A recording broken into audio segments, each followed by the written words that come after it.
Hello movie lovers, स्वागत है आपका वाइपर एक्सप्लेन चैनल पर। और आज हम शुरू करने जा रहे हैं अभी तक की सबसे ज्यादा रिक्वेस्टेड स्लेशर सीरीज को, जो कि है हेलोवीन। और आज हम देखेंगे इस सीरीज की पहली फिल्म 1978 में रिलीज हुई हेलोवीन, जिसे डायरेक्ट किया था जॉन कारपेंटर ने। इस मूवी का उस समय हॉरर स्लेशर जॉनरा पर बहुत बड़ा इम्पैक्ट हुआ था और 80s और 90s में स्लेशर मूवीज की सक्सेस के लिए हेलोवीन को ही रिस्पॉन्सिबल माना जाता है। इस फ्रेंचाइजी में अब तक 11 पार्ट्स रिलीज किए जा चुके हैं और 12वीं फिल्म भी इसी साल रिलीज होने वाली है। अब क्योंकि इस सीरीज में इतने सारे पार्ट्स हैं, तो टाइमलाइन भी एक से ज्यादा होगी ही। इस सीरीज में लगभग 5 टाइमलाइन एग्जिस्ट करती हैं और मूवीज के साथ साथ मैं इन टाइमलाइंस को भी एक्सप्लेन करता जाऊंगा। तो चलिए अब जानते हैं द ओरिजिनल हेलोवीन मूवी की कहानी को। और अगर आप चाहते हैं कि मैं सीरीज के बाकी पार्ट्स भी जल्द ही एक्सप्लेन करूं, तो वीडियो को आखिर तक जरूर देखिए।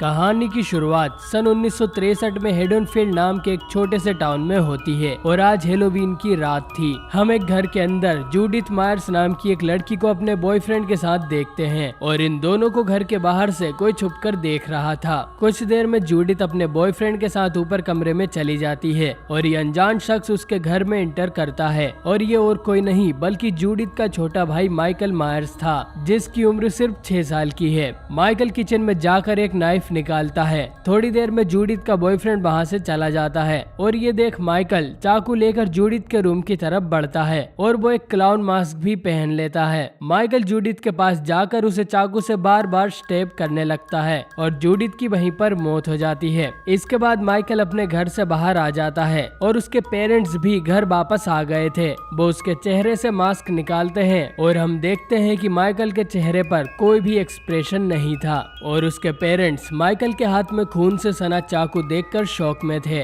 और माइकल को इस मर्डर के लिए स्मिथ ग्रुप सैनिटोरियम में डाल दिया जाता है। और कहानी जाती है 15 साल आगे। एक तूफानी अंधेरी रात में हम देखते हैं डॉक्टर लूमिस को, जो कि एक नर्स के साथ सैनिटोरियम जा रहे थे। वो वहां माइकल को लेने जा रहे थे ताकि उसे एक दूसरी फैसिलिटी में ट्रांसफर किया जा सके, जहां पर उसका ट्रायल होने वाला है। लूमिस नहीं चाहता था कि माइकल जैसा साइकोपैथ कभी भी आजाद हो और हमें ये भी पता चलता है कि माइकल ने 15 सालों में एक वर्ड भी नहीं बोला था।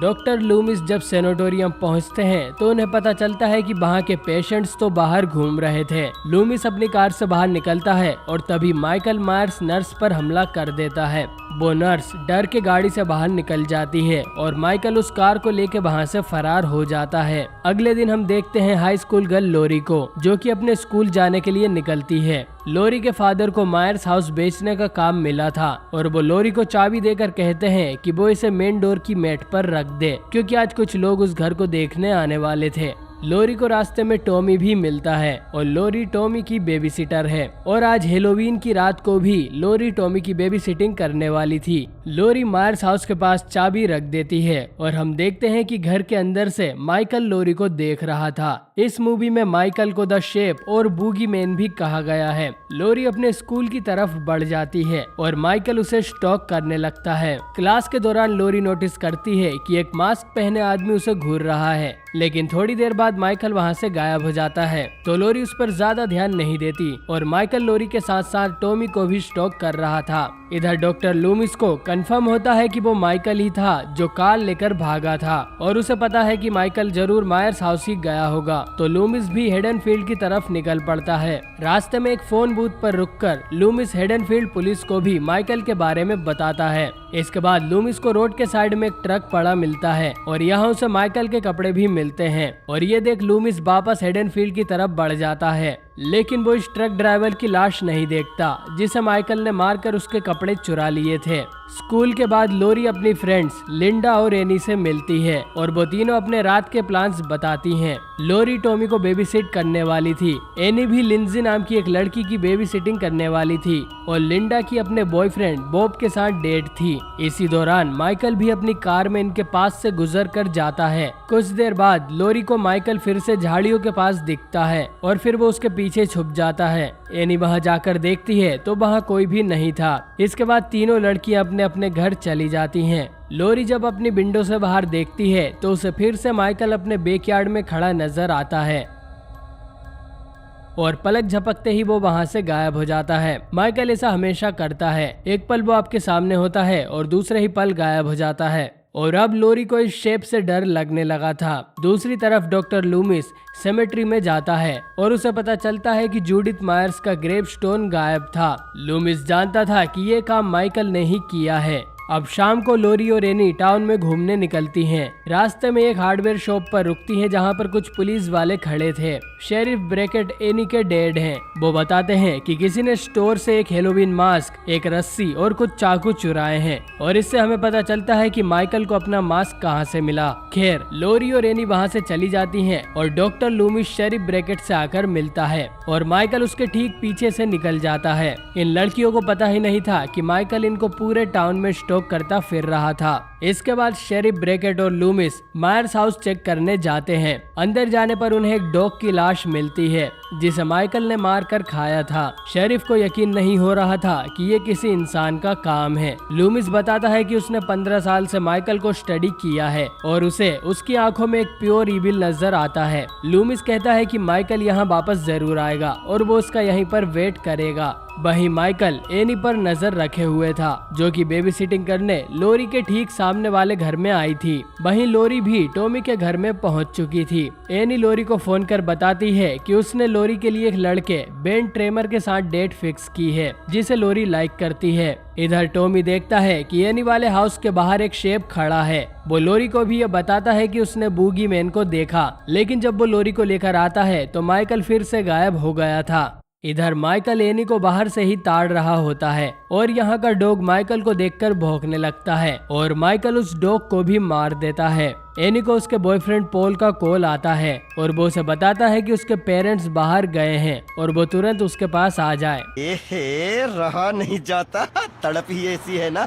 एनी लिंसी को लेकर लोरी के पास जाती है और उसे रिक्वेस्ट करती है कि वो लिंसी का भी ख्याल रखे और लोरी मान जाती है। लिंसी और टॉमी द थिंग मूवी देखने लगते हैं जिसे जॉन कारपेंटर ने बाद में रिबूट भी किया था। एनी अपनी कार में जाकर बैठती है लेकिन माइकल ऑलरेडी उसमें बैठा हुआ था। वो एनी का गला दबाता है और फिर चाकू से स्टेप कर उसे मार देता है। इसके बाद माइकल एनी की बॉडी को ठिकाने लगाने लगता है लेकिन टॉमी उसे देख लेता है। लेकिन एक बार फिर से लोरी उसकी बात का यकीन नहीं करती। कुछ देर बाद लिंडा अपने बॉयफ्रेंड बॉब के साथ लिंसी के घर आती है लेकिन उन्हें वहाँ ना तो लिंसी मिलती है और ना ही एनी, तो वो अपने काम से लग जाते हैं। इसके बाद लिंडा बॉब को बियर लाने नीचे भेजती है लेकिन जब बॉब नीचे जाता है तो माइकल एक क्लोजेट से बाहर निकलकर उस पर हमला कर देता है। वो उसका गला दबाकर उसे हवा में उठा देता है और फिर अपने चाकू से स्टेप कर देता है। बॉब की मौत हो जाती है लेकिन उसकी बॉडी हवा में ही लटकी रहती है। इसके बाद माइकल एक चद्दर ओढ़कर लिंडा के पास जाता है। लिंडा को लगता है कि ये बॉब है लेकिन काफी देर तक वो उसकी बात का कोई जवाब नहीं दे रहा था। इसके बाद लिंडा लोरी को कॉल करती है लेकिन उसके कुछ बोलने से पहले ही माइकल उसे चोक कर देता है। टेलीफोन की वायर से ही वो उसका गला कस देता है और उसे मार देता है।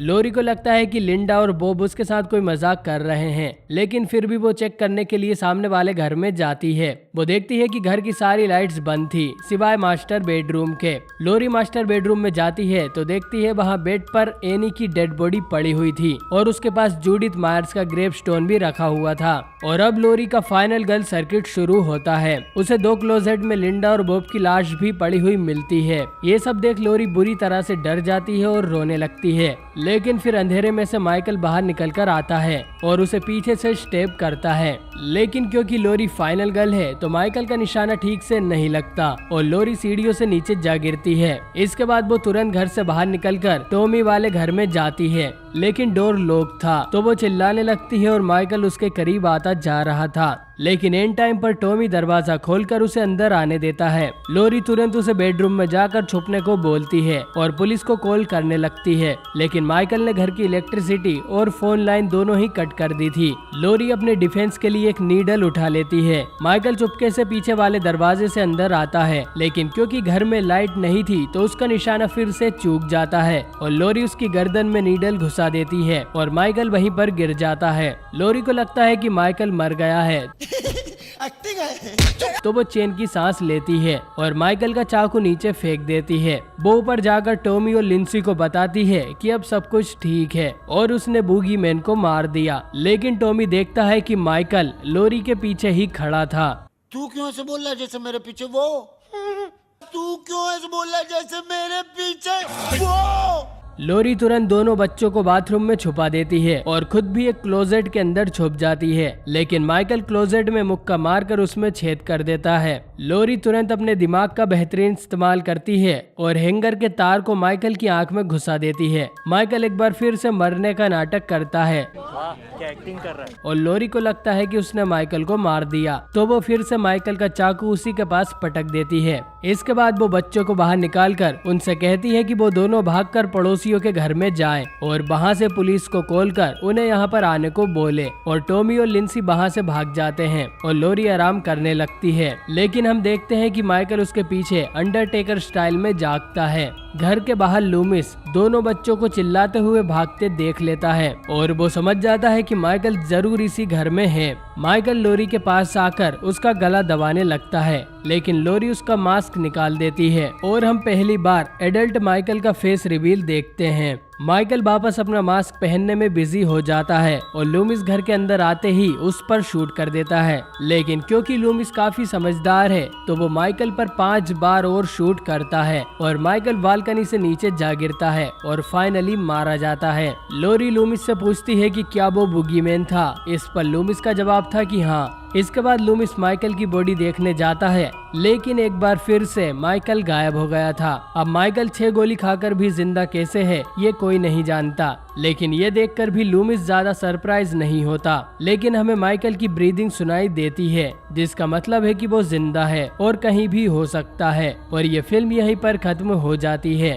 तो दोस्तों, पहली हेलोवीन की कहानी काफी सिंपल थी, जो कि हमें लगभग हर स्लेशर मूवी में देखने को मिलती है कि एक मास्क पहना किलर होता है जो कि कुछ हॉर्नी टीनेजर्स को मारता है और फाइनल गर्ल जिंदा बचती है। लेकिन इस ट्रोप की शुरुआत और इसे फेमस करने वाली फिल्म हेलोवीन ही थी। जॉन कारपेंटर एक ऐसा किलर बनाना चाहते थे जो ऑडियंस की समझ से बाहर हो और माइकल एक ऐसा ही कैरेक्टर है। हमें नहीं पता कि लोगों को मारने के पीछे उसका मोटिवेशन क्या है, वो हमेशा चुप क्यों रहता है, या 6 गोली खाने के बाद भी वो जिंदा कैसे है, और माइकल एक ह्यूमन है या कुछ और। इन सब सवालों के जवाब शायद हमें आने वाले पार्ट्स में मिले। खैर, आपको हेलोवीन 1 कैसी लगी कमेंट करके जरूर बताएं। मुझे तो ये फिल्म ठीक ही लगी और एक बार आप इसे देख सकते हैं। अब इस सीरीज का अगला पार्ट हेलोवीन 2 ठीक यहीं से शुरू होगा जहां पर इस मूवी को खत्म किया गया है। तो उसे मिस ना करने के लिए चैनल को सब्सक्राइब कर बेल आइकन जरूर से ऑन कर लो। और दोस्तों, इस सीरीज के लिए मुझे बहुत ज्यादा रिक्वेस्ट आई है, लेकिन मुझे डर है कि हेलोवीन सीरीज पर उतना अच्छा रिस्पॉन्स नहीं आएगा। तो अगर आप चाहते हैं कि मैं इस सीरीज को कंटिन्यू करूँ तो आपको जल्द से जल्द इस वीडियो पर 1000 लाइक्स पूरे करने होंगे।